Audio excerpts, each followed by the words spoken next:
नमस्कार. आपण पाहत आहात सक्षम महाराष्ट्र न्यूज चॅनल. बातमी विश्वासाची. बादलवाडी तालुका इंदापूर गावच्या हद्दीत सोलापूर पुणे महामार्गावर आज एक भीषण अपघात घडल्याची घटना समोर आली आहे. सोलापूर लेनवरून पुण्याकडे निघालेल्या इनोव्हा कारला अचानक समोरील एका गाडीने कट मारल्यामुळे चालकाचा वाहनावरील ताबा सुटला. यानंतर इनोव्हा कार थेट दुभाजक ओलांडून पलीकडील सोलापूर पुणे लेनवरील एका चारचाकी वाहनाला जाऊन जोरदार धडकली.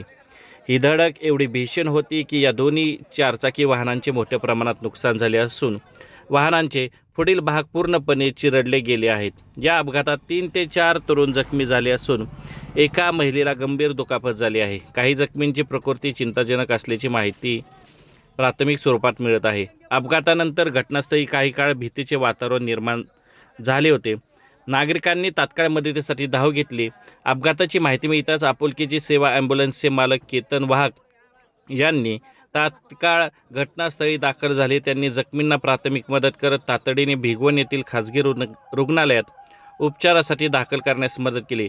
दरम्यान अपघातामुळे काही काळ महामार्गावर मोठ्या प्रमाणात ट्रॅफिक जॅम निर्माण झाले होते. मात्र स्थानिक नागरिक, आपुलकीची सेवा टीम आणि संबंधित यंत्रणांनी घटनास्थळी धाव घेत वाहतूक सुरळीत करण्यासाठी महत्त्वाची मदत केली.